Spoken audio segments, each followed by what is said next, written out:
Okay, this video is part 2 of water landscape art. First painting here is by Thomas Cole. Thomas Cole is a great painter of the mid-1800s, Hudson River Valley School, and he's probably the best story painter who ever lived.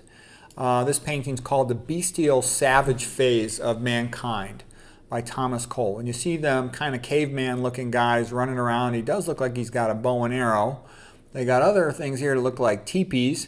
Oh, he's chasing some deer that he's hunting. There's other ones running around over there. So that's that early phase of mankind, the savage hunter.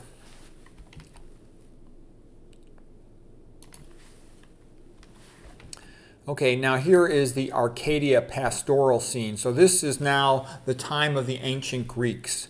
And it's sort of a bit of a idealized utopian form. They got the early Greek architecture, the beautiful, Mediterranean Sea, Aegean Sea, the toga-like outfits, and they get along peacefully, pastoral, farming, livestock, sheep, and it's rather beautiful. All through history, anybody Western that has an education has greatly admired the ancient Greeks. It's actually a sign. They actually would say, if you don't know the ancient Greeks, you're not educated, because they're such an important foundational thing to understanding Western civilization, and they're so magnificent. Okay, now here is the homestead or family farm. Again, these paintings are all by Thomas Cole, and they're showing a progression of mankind towards modern civilization. So, he's come home, he's caught some fish to feed the family, and this is just how society was. Dad's out trying to do some work, bring home some fish, something for the family to eat, and mama's taking care of the babies. Before birth control, mama would have 10 or more kids, and she's busy nursing and taking care of them, and there's always some kid around that needs some attending to. Okay, until she's postmenopausal, then her kids are having kids.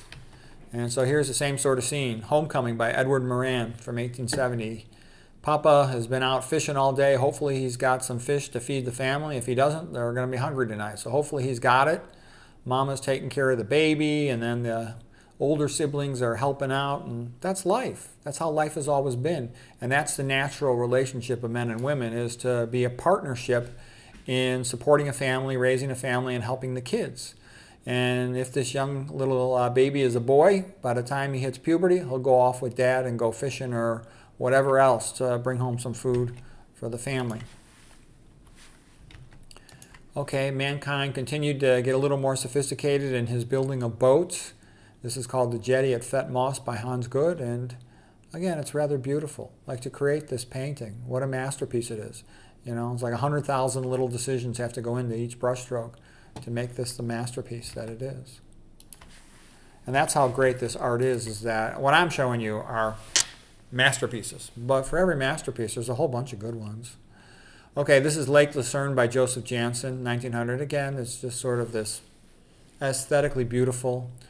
And I had gone to Canada many years ago, gosh, about 35 years ago when I was a young guy, and saw Banff, these beautiful turquoise lakes, fresh water with the mountains and the evergreen trees on the hill, and it's just spectacular.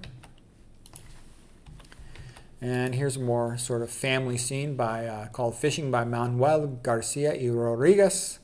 And, the kids are fishing, the ladies are kind of watching. It's just nice.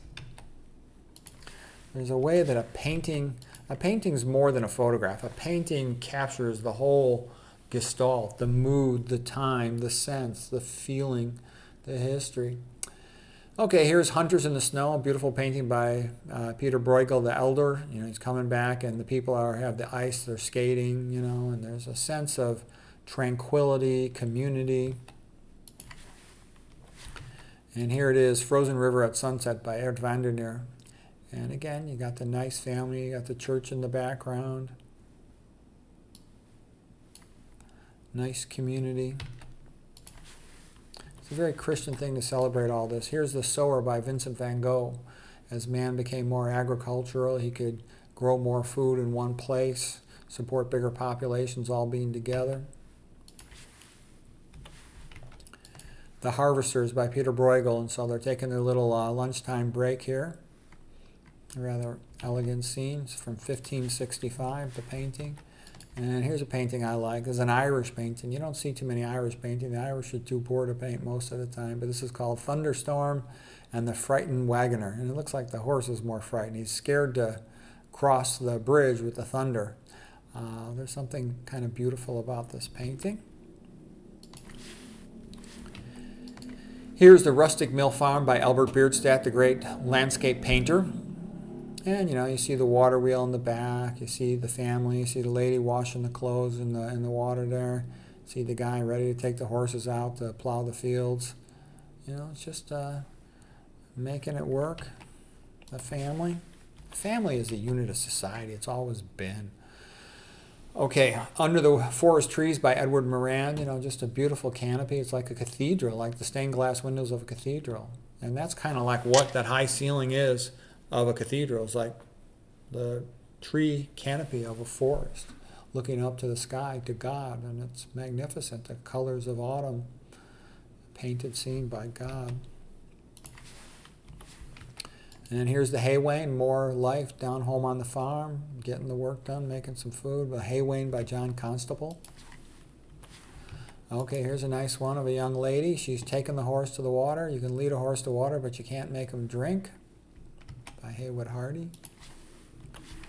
Here is the Ford Waterway by Carl Paul Femi Stokes von Eckenbrecher. And it's just elegant again, the mountains and the river together, the valley, it's all nice. It makes us happy. And it's very common, somebody's super rich, multimillionaire, billionaire or something. They build a house on a hill next to a lake or a river. Okay, that's just, we like that. We program, we get biophilia. We love nature in that way. And there's a sense of security too, that water is nearby and food is nearby. All right, here is Sunday Afternoon on the Island of La Grande Jatte by Georges Seurat. A beautiful sort of Impressionism type French painting, punctillism.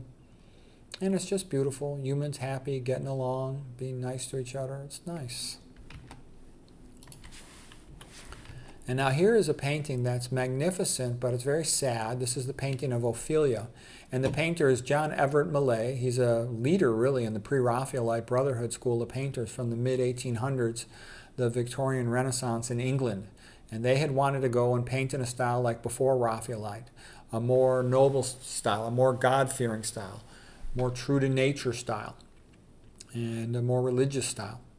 And this painting of Ophelia, it was rather spectacular, okay? And it's obviously very sad from the play Hamlet by Shakespeare.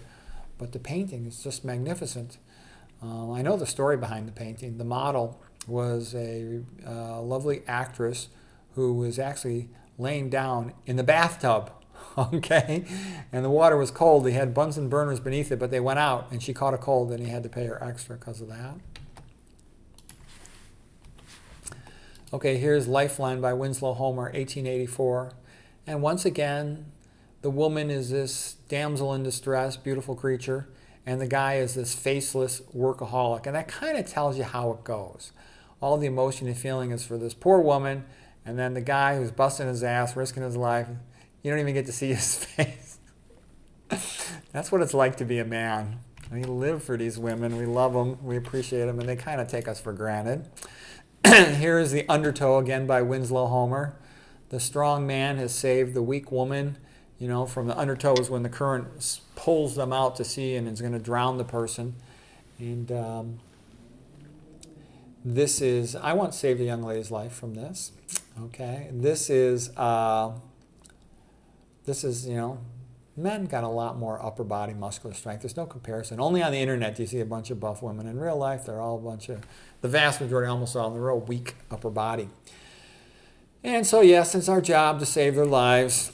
We love them more than they love us. If only they loved us more, life would be better. But really the way it works is we should be like living in more connected communities. Like here's a painting, Sunday in a Russian Village by Nikolai Dmitriev Orenbursky, because this is a natural way to live. The extended families are all together and they help each other, okay? The kids just run around playing. The youth, once they get to around, 18 years of age, they're dancing together, ready for romance, start making babies. This is the after pregnancy mama nursing out in public. And then the old folks, they become kind of like kids again. They just play. They don't have the responsibility of the little kids as much. They help out, they advise, they got life experience. You know, kids from childhood are around all the different age groups. Not like the modern schools where they keep everybody of the same age together, where they're all equally ignorant and can't help each other. In this environment, the kid has a question, he can go ask any of the adult men. He can really learn something fast. And this is kind of how life is, I think, meant to be. Extended communities where everybody sort of knows each other and helps each other. The modern city where you don't know anybody is kind of an anomaly. It's this new thing. We weren't really biologically designed for it. Anyways, I thought this was elegant, and it also once again shows that Russia used to have a lot of talented, intelligent people who could make magnificent, beautiful art. Once they went commie, atheist, they produce nothing. Atheism destroys whatever it touches. But anyways, this is a beautiful painting. I hope you enjoyed this part 2 of water landscape art. I'll have one more part coming up soon.